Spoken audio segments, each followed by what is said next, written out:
Catástrofes aéreas. Esta es una historia real. Está basada en informes oficiales, grabaciones de voz en la cabina del piloto y relatos de testigos.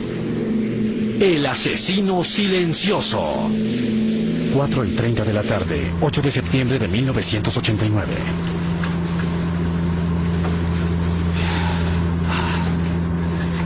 Espera.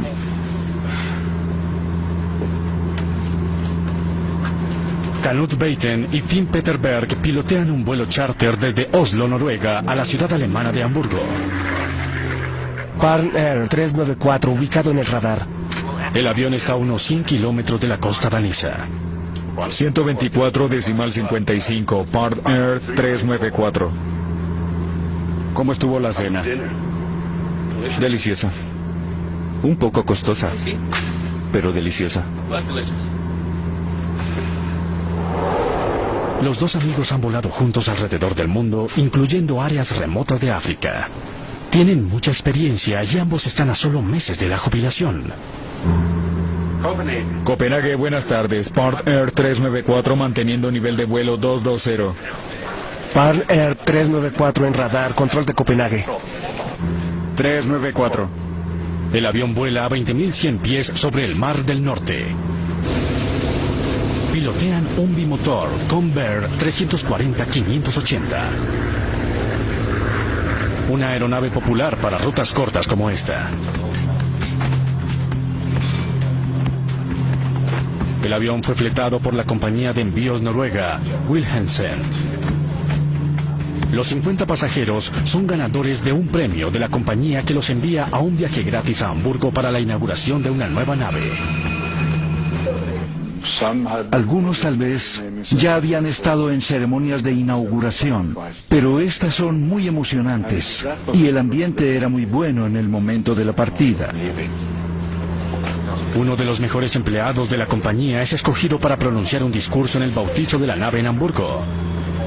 Tienes que dar un discurso, y no es muy frecuente que una persona normal dentro de la compañía tenga el honor de inaugurar una nave, pero sentimos que estaba bien.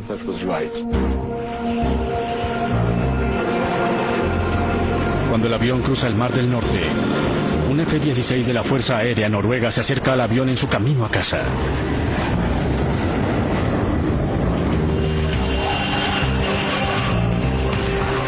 Mira eso, a las 11.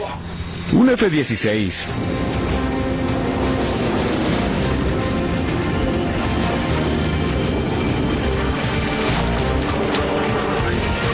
De repente, el avión experimenta una sacudida violenta.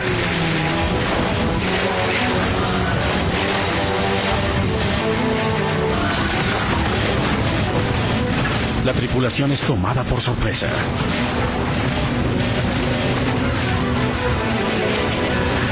El avión empieza a dar vueltas. El control de tráfico aéreo nota que el Parn Air 394 está fuera de curso y cae del cielo.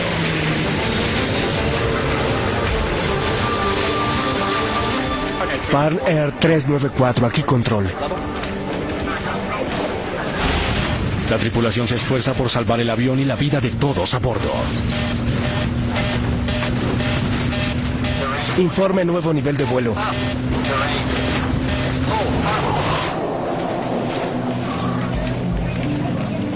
Nuevo nivel de vuelo.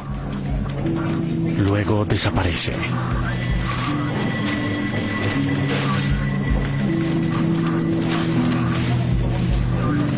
Parece como si el vuelo charter hubiera chocado en el mar.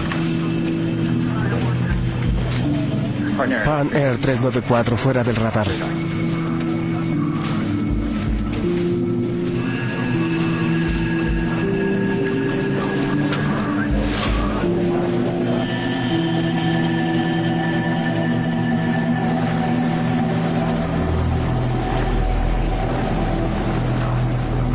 Equipos de rescate se dirigen al sitio de la caída unos 20 kilómetros al norte de la costa danesa.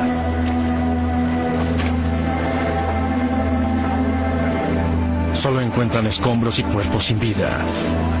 Todas las 55 personas que estaban en el vuelo mueren. Conocía a todas las personas. Algunos eran amigos cercanos, otros no tanto, pero los conocía a todos. Y la presión era doble. La compañía de envío queda devastada con la noticia. La mitad del personal de su oficina principal murió.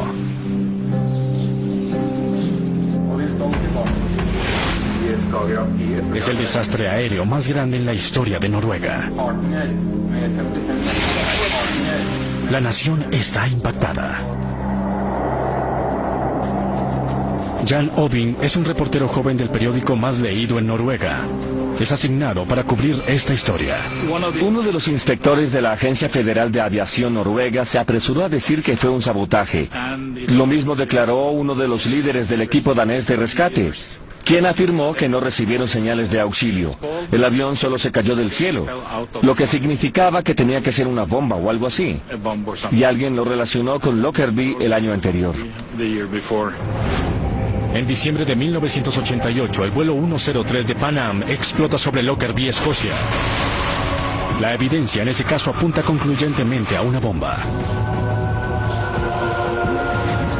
Los periodistas noruegos revelan un hecho inquietante sobre el avión de Pan Air. Nuestra primer ministro en el momento, Gro Harlem Brundtland, usó el avión en su viaje de campaña al norte de Noruega. Y Agassi lo usó durante unos días, 2 o 3 días antes del incidente. La nación se pregunta, ¿pudo ser la tragedia un asesinato premeditado? El titular fue sabotaje y ocupaba toda la portada.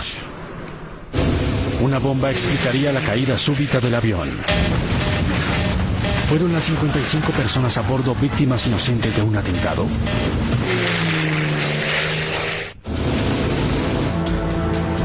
Los encargados de investigar la misteriosa caída de un avión de pasajeros sobre el Mar del Norte enfrentan una asombrosa posibilidad: que el avión fue saboteado deliberadamente.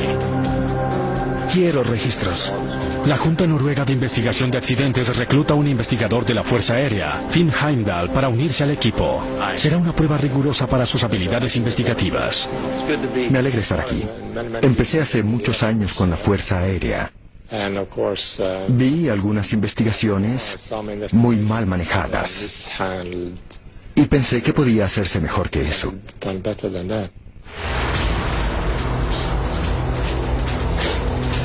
Los investigadores escuchan que varios testigos apoyan la idea de que el avión fue saboteado.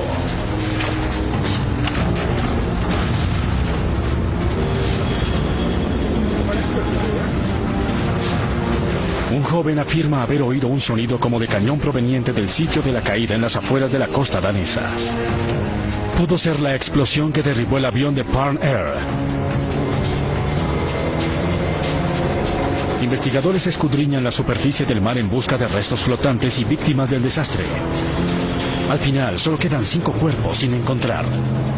Los demás son llevados a Dinamarca para las autopsias. Un mes después del incidente, los investigadores están ocupados recuperando escombros hundidos. Trazaron la posición de los restos en el lecho del océano usando un sonar de escaneo lateral. Envía ondas sonoras que son devueltas cuando encuentra objetos. El equipo del sonar esbozó una imagen notablemente exacta de los escombros submarinos. Le ayuda a los investigadores a ver que las partes del avión se esparcieron sobre un área de 2 kilómetros. Es una pieza importante de evidencia. Era evidente que el avión se había destrozado en el aire. No golpeó el mar en una sola pieza. Eso era seguro. La fragmentación en pleno aire sugiere que una bomba derribó el avión. Pero tomará semanas demostrar esto. Entre tanto, los investigadores esperan que las cajas negras del avión proporcionen una visión más precisa de la caída. La grabadora de voz del avión y luego su grabadora de información son recuperadas del lecho marino y enviadas a los laboratorios para su análisis. Ambas cajas se dañaron en el desastre. La grabadora de voz del avión y luego su grabadora de información son recuperadas del lecho marino y enviadas a los laboratorios para su análisis. Ambas cajas se dañaron en el desastre. Los investigadores esperan que el daño en las cajas no afecte la información. Veamos qué tenemos. La grabadora de voz pudo haber recogido una conversación entre los pilotos que pueda explicar lo que pasó a bordo. Grabadora de voz encendida. Sistema de hélices activado y funcionando. El dispositivo graba los últimos minutos de un vuelo, pero esta grabadora de voz hizo lo contrario. Engranaje. Luz beta apagada. Potencia. Grabó el comienzo del vuelo y luego misteriosamente dejó de grabar antes de que el avión despegara. Grabó la conversación en tierra. Pero en cuanto el motor se cambió a revoluciones por minuto normal para despegar, dejó de funcionar. Eso fue una decepción. A pesar del mal funcionamiento, la grabadora de voz recogió una conversación intrigante entre los dos pilotos. ¿Cómo está el tiempo? Hay buena visibilidad. Espero que siga así. La grabadora de voz les dice a los investigadores que el vuelo 394 empezó con un problema inusual. Park Air estaba en terribles aprietos financieros y averiguamos que unas horas antes de que el avión despegara, las autoridades noruegas de la aviación enviaron un telex informándoles a todos los aeropuertos en Noruega que no permitieran despegar a ningún avión de Park Air porque debían mucho dinero en costos no pagados y derechos. No despegaremos hasta pagar la factura de alimentos. ¿Cuánto traes? ¿En serio?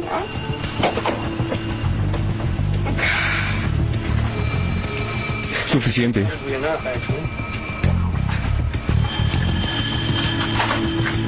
Me encargaré. El primer oficial se vio obligado a salir de la cabina del piloto para pagar a los proveedores de la comida a bordo. Los investigadores revisan los registros de mantenimiento para averiguar por qué la grabadora de voz solo grabó la conversación de la tripulación cuando estaban en tierra. Descubren que la grabadora de voz de la cabina del piloto fue modificada hace más de 10 años. ¿Modificada para cambiar el aire acondicionado principal?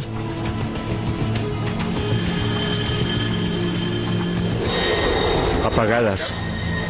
Fue alterada para que cuando los motores tuvieran toda la potencia para despegar, la grabadora de voz cambiara automáticamente de las baterías del avión a su generador.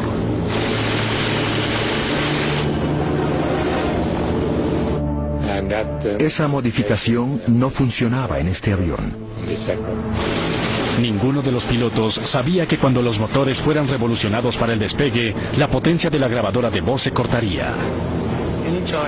Cuando los componentes en la investigación, como la grabadora de voz de la cabina del piloto y la grabadora de información del vuelo, no funcionan correctamente, ponen en tela de juicio la minuciosidad del mantenimiento y también la seguridad de los aviones. El mal funcionamiento de la grabadora de voz y la factura de alimentos sin pagar hace que los investigadores revisen con más atención la historia del avión y a la compañía propietaria, Park Air Airlines.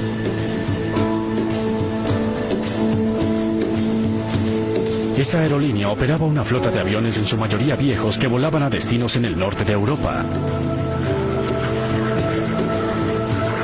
El Com Air, que colisionó en el Mar del Norte, era una de las adquisiciones más recientes de la aerolínea. Pero el avión ya tenía 36 años. Tenía una historia complicada tanto de propiedad como de modificación. El mayor cambio se hizo en los motores de la aeronave. La modificación más importante fue la actualización a motores de turbina. En aviones de hélices, la hélice mueve el aire hacia atrás impulsando al avión hacia adelante. Los primeros aviones turbohélices usaban motores de pistón para girar la hélice. Pero los motores de turbina, que usan una serie de abanicos, no pistones para comprimir el aire, generan sustancialmente más potencia.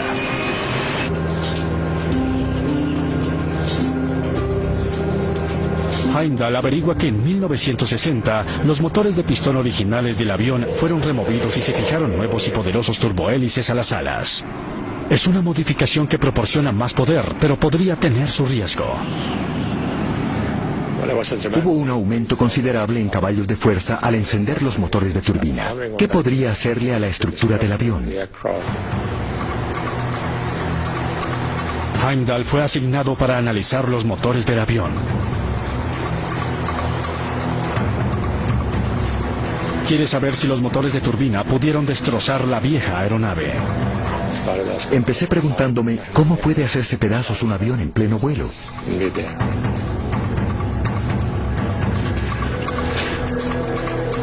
La grabadora de información del vuelo debe decirles a los investigadores sobre el funcionamiento de los motores en el momento antes de la caída. La grabadora de este vuelo es un modelo rudimentario analógico.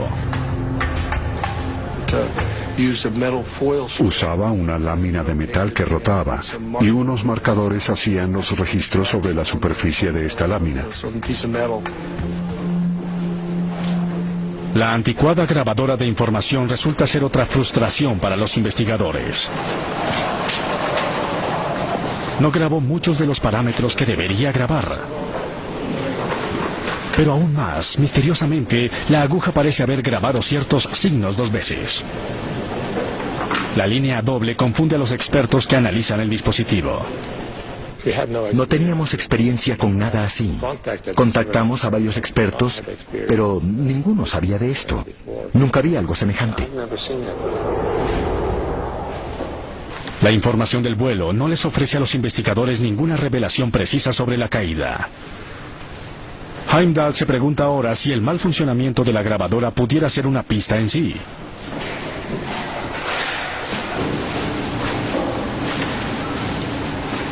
Decide enviar la grabadora de información del vuelo a la compañía americana que la fabricó para un análisis más exhaustivo.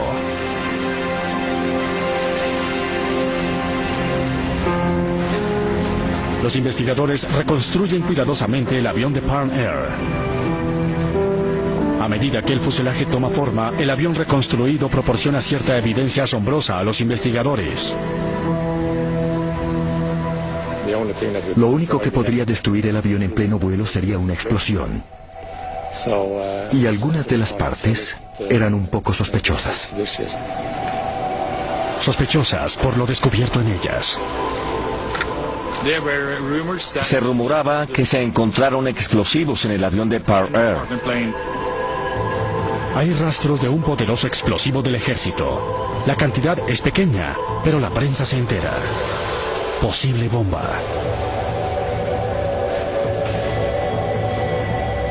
El residuo explosivo podría ser de una bomba a bordo del avión o de otra fuente.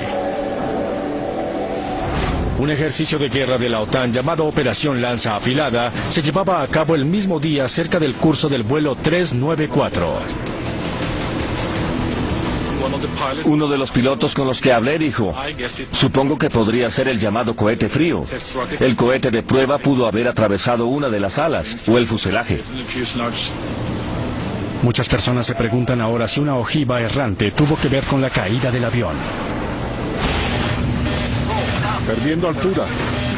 Perdiendo altura. Perdiendo altura. Pero cuando se analiza el residuo explosivo, resulta no ser de una bomba o de una ojiva. No hay suficiente en el avión. A un nivel muy bajo había una pequeña señal de explosivos, pero parecía más una contaminación que cualquier otra cosa.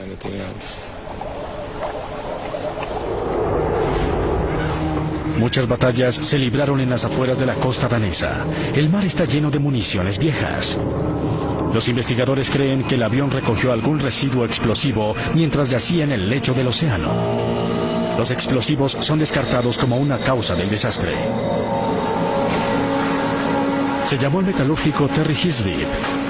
Examina la cola reconstruida del avión y hace una asombrosa observación. Partes del casco del avión muestran evidencia de daño por recalentamiento. Si uno toma un perchero y lo dobla de un lado para otro, se llega a un punto donde está cerca de quebrarse y nos quemamos la mano porque se desarrolla calor allí. Sucede lo mismo en un avión. La evidencia apunta a un problema con la cola del avión. Los investigadores desean examinar un enorme generador recuperado de la parte trasera del avión. Si uno toma un perchero y lo dobla de un lado para otro, se llega a un punto donde está cerca de quebrarse y nos quemamos la mano porque se desarrolla calor allí. Sucede lo mismo en un avión. La evidencia apunta a un problema con la cola del avión. Los investigadores desean examinar un enorme generador recuperado de la parte trasera del avión. La unidad de potencia auxiliar se encuentra dentro del plano posterior del Convair. Es un generador de potencia de apoyo que normalmente se usa solo cuando el avión está en tierra. Heimdall inspecciona el dispositivo y descubre que algunas piezas plásticas derretidas de la cabina del avión lograron llegar hasta el interior de la turbina de la unidad auxiliar. Esto le da una nueva e importante pieza de información sobre lo que pasaba en el avión en el momento de la falla.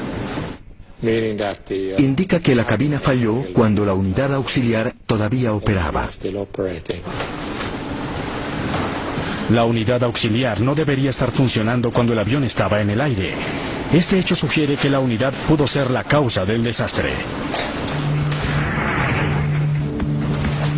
Los investigadores intentan aprender más sobre lo que pasó el día de la caída. Interrogan al mecánico que inspeccionó el avión esa mañana. Informa que uno de los dos generadores principales del avión no estaba funcionando y no pudo repararlo. Las regulaciones exigen que el avión tenga dos fuentes de poder antes de permitirle despegar. El primer oficial propone una solución para poder salir. Le dice a la aerolínea que usará la unidad de potencia auxiliar durante el vuelo como reemplazo del generador principal que no funciona. Escribe, volar con generador operativo. Usaremos la unidad de potencia auxiliar para impulsar el sistema de aire acondicionado lateral izquierdo. Unidad auxiliar activada.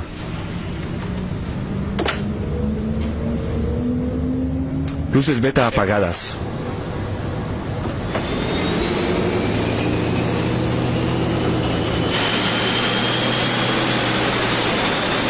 Potencia.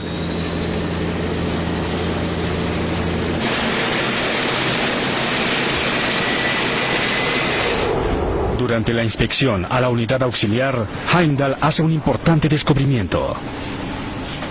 Cuando vi esta pieza noté que no era en absoluto la parte normal de un avión. Estaba fabricada en forma muy rudimentaria, con un pedazo de hierro y soldado muy anticuadamente. Nota que una de las monturas que fijan la unidad auxiliar al avión está rota. La unidad contiene una turbina que gira rápidamente y genera electricidad. Si no se mantuvo de forma segura en su lugar, pudo causar esta caída.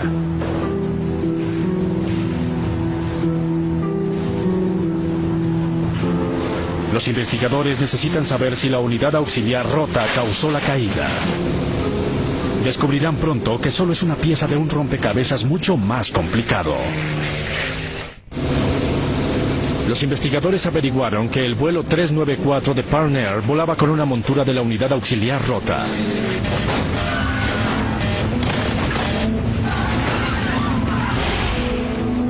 El metalúrgico Terry Hislop realiza un examen exhaustivo en la parte averiada. Mi concepto inicial fue que la soldadura estaba mal o que tal vez era inapropiada. Hislop quiere saber cuándo se rompió el puntal. Si hubiera sucedido durante el último vuelo del avión, podría explicar el accidente. Podía ver las marcas del impacto y de la progresión, indicando que no se rompió por una sola sobrecarga durante este último vuelo. La forma como la montura rota está gastada le dice a Hislop que la montura que mantenía la unidad auxiliar en su lugar no se rompió el día del accidente. Estaba rota desde mucho antes de despegar. Los investigadores necesitan saber ahora qué efecto tuvo la montura rota en el vuelo. 40.000 revoluciones por minuto pueden hacer mucho daño. La unidad de potencia auxiliar es un giroscopio grande, con una tremenda cantidad de energía en él cuando está girando. Y si esa energía es transmitida a los alrededores, al fuselaje, a la estructura, puede impactar todo el patrón de vibración en la cola. Los investigadores quieren saber si alguien sintió las vibraciones en este avión particular. El interrogatorio a personas que volaron en él proporcionan algunas respuestas.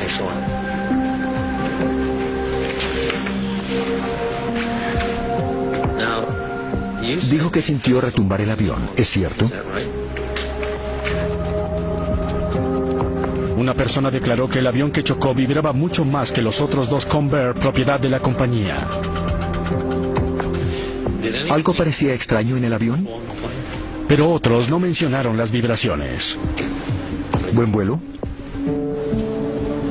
Es una situación confusa. Los investigadores saben que la montura de la unidad auxiliar estaba rota antes del vuelo, pero todavía no saben si tuvo que ver en la caída o si afectó la cola del avión.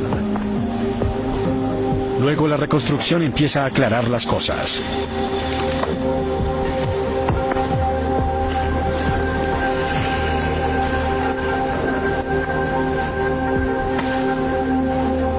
Heimdall descubre que dos puertas de la cola del avión no fueron encontradas. Cuando volvimos a montar las partes de la cola, vimos que el timón se había partido en dos partes mayores y otras hacían falta, como las puertas entre el plano de deriva y el timón.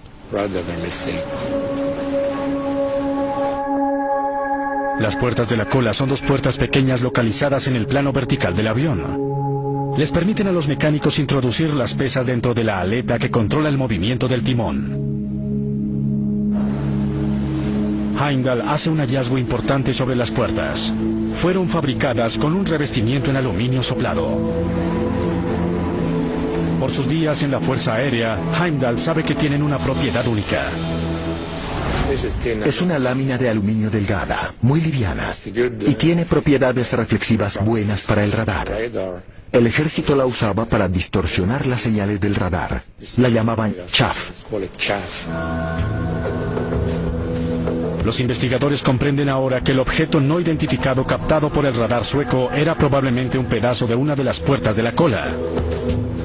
Al conectar las puertas perdidas, supimos con la información del radar que esto sucedió a altitud de crucero, porque el objeto de caída lenta venía de un nivel muy alto, a altitud de crucero prácticamente. Los investigadores concluyen que la cola empezó a desprenderse a 20.100 pies de altura antes de caer del cielo. ¿Pero por qué las puertas se desprendieron en pleno vuelo? Lo que haya causado que las puertas de la cola se rasgaran probablemente originó la caída. Los investigadores saben que los contrapesos del timón están localizados al interior de las puertas de la cola. Si un timón se mueve violentamente de lado a lado, las pesas también lo hacen. Encontramos suficientes pedazos para mostrar que estaban golpeando estas puertas, y los primeros componentes que salieron fueron los revestimientos en esas puertas. Los investigadores concluyen que alrededor del momento del accidente, algo hizo que el timón girara bruscamente de un lado a otro, pero todavía no saben qué.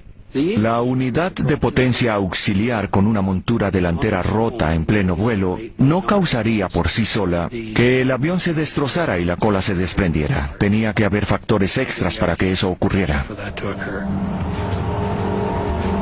Siguen buscando esos factores extra. Y entonces Pan Air Airlines propone uno. Señalan al F-16 que pasó sobre el avión minutos antes de que éste cambiara de curso. Mira eso, a las 11. Un F-16. En Pan Air afirman que el jet militar volaba más rápido de lo normal.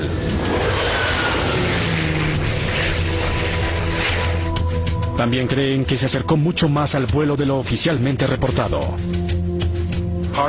En Pan Air contrataron a un investigador sueco y llegó a la conclusión de que el F-16 tal vez pudo sobrepasar la barrera del sonido cuando pasó sobre el avión de Pan Air.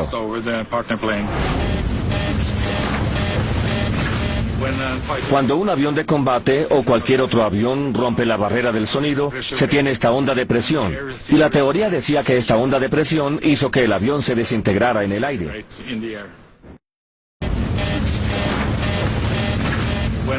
Cuando un avión de combate o cualquier otro avión rompe la barrera del sonido, se tiene esta onda de presión.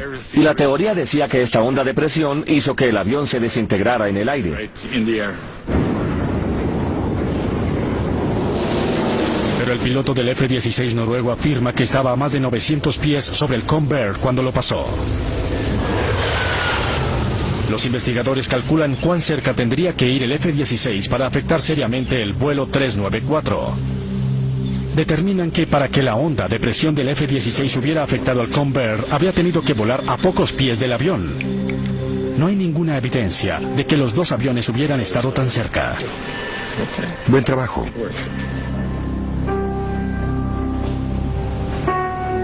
Se recuperó el 90% de los restos del avión en el mar. Pero los investigadores todavía no saben qué hizo que la cola del Convair se desprendiera en medio del aire.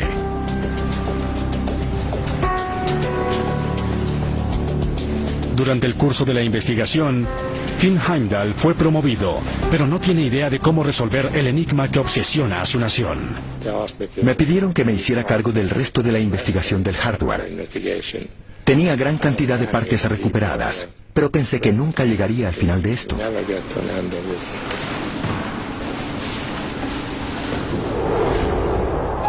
Los investigadores obtienen un alivio cuando la defectuosa grabadora de información del vuelo es analizada en los Estados Unidos.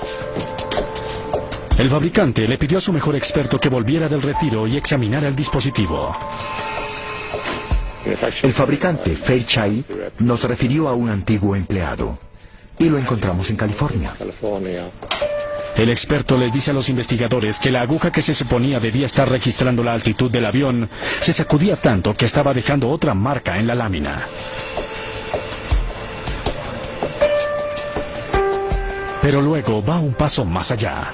La grabadora tiene capacidad para grabar durante cientos de horas. Al desenrollar todo el carrete de metal, ve que la grabadora estuvo vibrando bruscamente durante meses.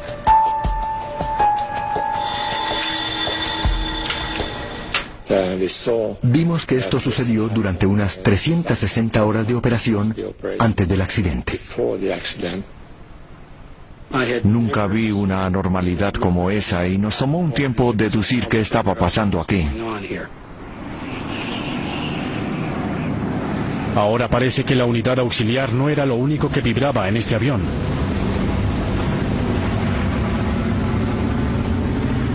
Los investigadores deciden trazar cronológicamente la historia de las vibraciones. Notan un cambio inusual en el patrón de las vibraciones. 2 meses antes del desastre, las vibraciones se detuvieron de repente durante varias semanas. No hubo vibración durante 16 vuelos. Aumentó intensidad y frecuencia hasta el verano del 89. Y luego el patrón cambió. Después de mejorar, el patrón de las vibraciones empeoró de nuevo hasta el momento del accidente. ¿Qué pasó? Los investigadores necesitan averiguar ahora qué cambió en el avión durante el periodo de 2 semanas cuando las vibraciones cesaron. ¿Por qué estuvo fuera de servicio? ¿Dónde se reparó? La aerolínea les dice a los investigadores que durante ese tiempo el avión estaba en una reparación general en Canadá. Entendido, gracias.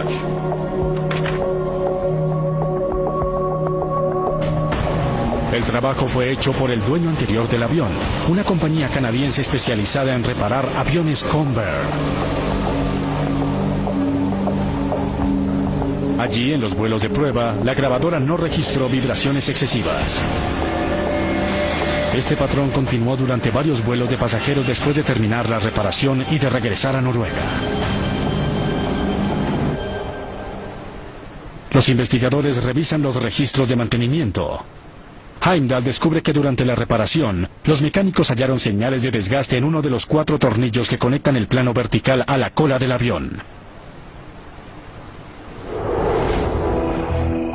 Estos 4 tornillos son lo único que sostiene la cola al fuselaje.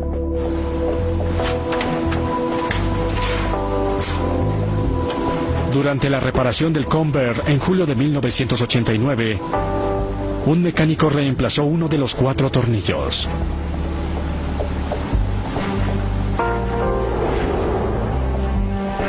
La información de la grabadora del vuelo revela que las vibraciones en la cola cesaron justo después de que ese tornillo fuera reemplazado.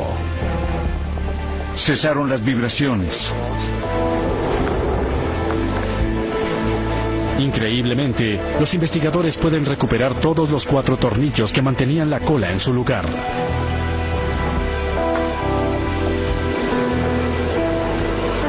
Terry Hislop analiza detalladamente los tornillos. Hace un último y asombroso descubrimiento. Los 3 tornillos que no fueron reemplazados no eran partes aprobadas. Hicimos comprobación metalúrgica y también mecánica. Y al realizar estos análisis, supimos que los 3 tornillos no eran de buena calidad, no eran originales. Su análisis muestra que los tornillos defectuosos no fueron tratados al calor como debería hacerse. Como resultado, solo tenían el 60% de la resistencia normal. Los investigadores saben finalmente por qué la cola estuvo vibrando durante meses. 3 de los tornillos que la sostenían en su lugar eran muy débiles. No resistieron. Increíble. 3 tornillos que sostenían la cola al resto del avión no eran partes auténticas, eran imitaciones aparentemente buenas. Avión accidentado tenía partes falsificadas. Los tornillos débiles hicieron que los investigadores tuvieran que responder una pregunta crítica. ¿Por qué la cola no se desprendió en los 16 vuelos anteriores donde vibró excesivamente? ¿Por qué en este último vuelo? Los investigadores ya saben que el día del accidente un generador de potencia no estaba funcionando y que los pilotos improvisaron una solución. Escribe, volar con generador operativo. Usaremos la unidad de potencia auxiliar para impulsar el sistema de aire acondicionado lateral izquierdo. Unidad encendida. Los pilotos no sabían que la montura de la unidad auxiliar estaba rota y que el motor vibraba considerablemente. Su decisión de usarla a lo largo del vuelo empeoró la situación. La razón por la que las cosas salieron mal en este vuelo fue porque la unidad auxiliar flotaba literalmente en 2 monturas en lugar de 3. Esto, junto con los tornillos defectuosos, creó más vibraciones en la cola del avión. Y cuando las 2 están vibrando y alcanzan sincronía, lo que llamamos resonancia entre sí es el desastre.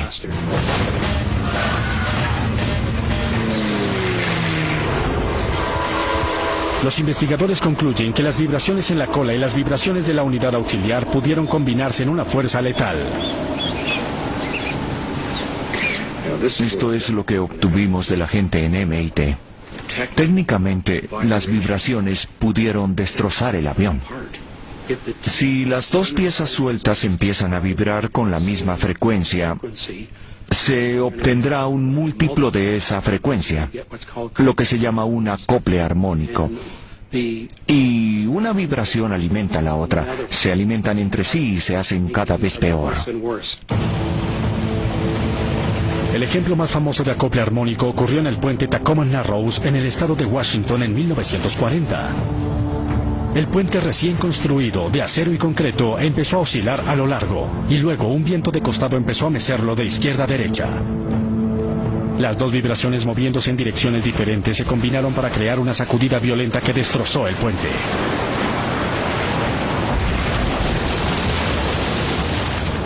Los investigadores estiman que el mismo efecto destrozó el vuelo 394.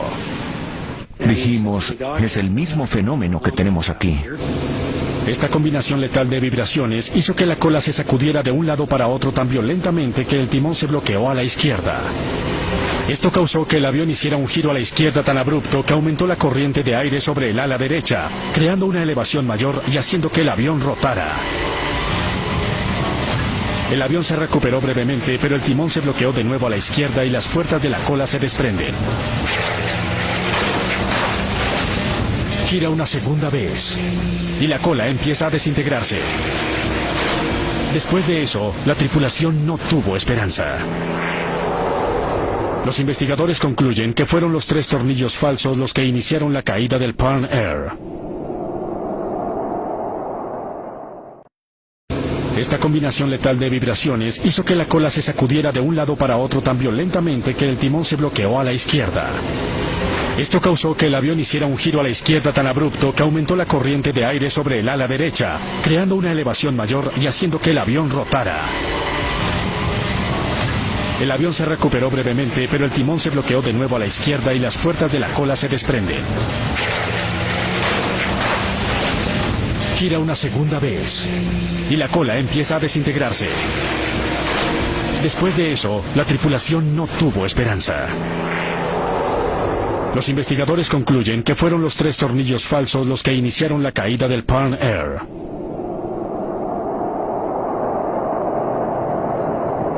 La miré y dije, ¿cómo pudo ser? Un componente vital, un montaje vital, así en la cola. Increíble. El informe del vuelo 394 de Pan Air causa revuelo en toda la industria de la aviación. Es la primera vez que un desastre aéreo es relacionado con partes de repuesto no aprobadas. Plantea una pregunta aterradora. ¿Cuántas de las partes puestas en los aviones alrededor del mundo no son genuinas? El accidente de este avión fue el evento seminal que hizo que las personas reconocieran el problema de las partes no aprobadas y el hecho de que todos los inventarios en el mundo de partes de avión estaban contaminados. Hay 6 millones de partes removibles en un 747. El negocio de las partes de repuesto es una industria que mueve 45.000 millones de dólares. Y en el momento del accidente, esa industria funcionaba casi sin regulaciones. Mary Schiavo es la antigua inspectora general del Departamento de Transporte, la agencia que vigila la FAA o Agencia Federal de Aviación. Nadie sabía lo grande que era el problema debido al desastre. Pero cuán grande lo era en los Estados Unidos. Y nos pusimos en la tarea de medirlo. Empezamos auditando las partes de repuesto de la propia FAA y tenían el 39% de partes falsas. Encontramos que si las partes hubieran provenido de intermediarios que formaban un porcentaje grande en la industria de las partes de repuesto, el 95% de ellas no eran auténticas.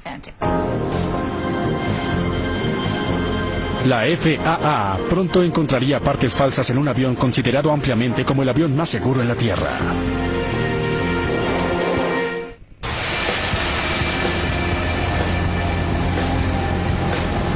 Hay 5.000 intermediarios vendedores de partes en los Estados Unidos, muchos de ellos en el área de Miami.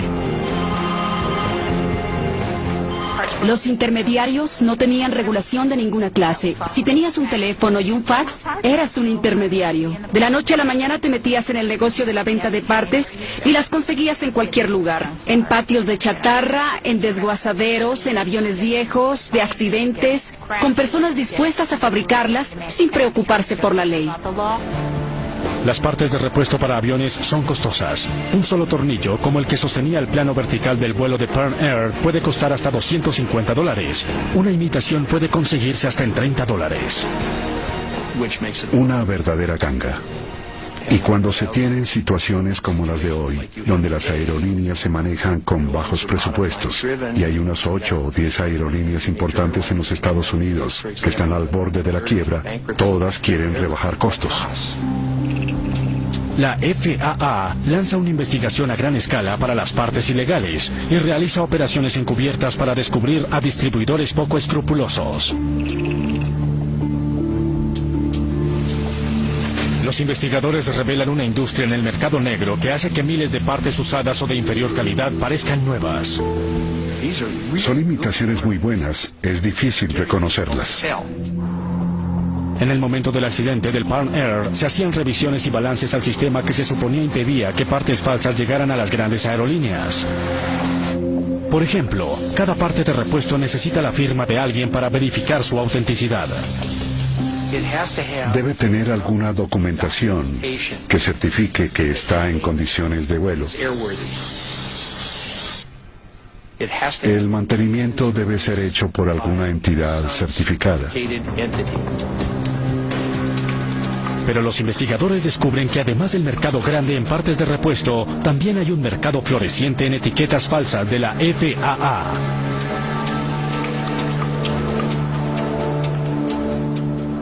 Imprimieron montones de etiquetas amarillas falsas y en muchos casos falsificaron la firma de un inspector verdadero. La etiqueta en este negocio vale más que la parte. Al principio los investigadores creen que el problema está principalmente en las aerolíneas más pequeñas. Los operadores más pequeños e instalaciones de reparación por lo general son los más vulnerables a este mercado ilegal de partes de repuesto. Se sorprenden al descubrir que se han encontrado partes falsas en el que se supone es el avión más estrictamente controlado en el mundo, el Air Force One. Este fenómeno se presentó en los niveles más altos de la aviación. Llegó hasta la aviación que controla los vuelos del presidente de los Estados Unidos. Supuestamente, en una cadena cerrada de suministros, teníamos casos de partes falsas que tocaron esos aviones.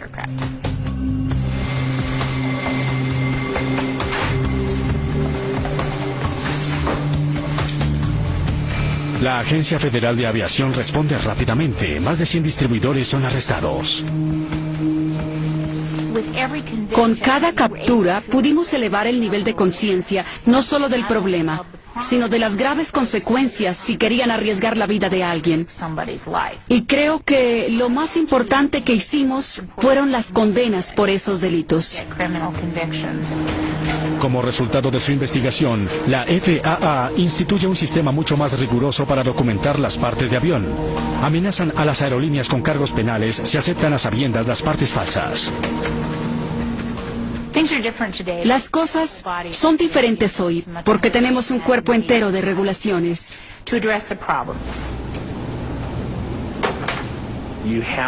Debes llevar el mecánico que tiene la llave en la mano a un punto de sofisticación donde sea lo suficientemente conocedor para detectar una parte mala, para detectar un pedazo de papel falso.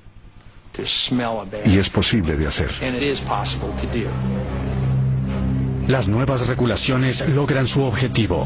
En las 2 décadas que siguen al desastre del Pan Air 394 no hubo un solo accidente fatal atribuido a las partes falsas.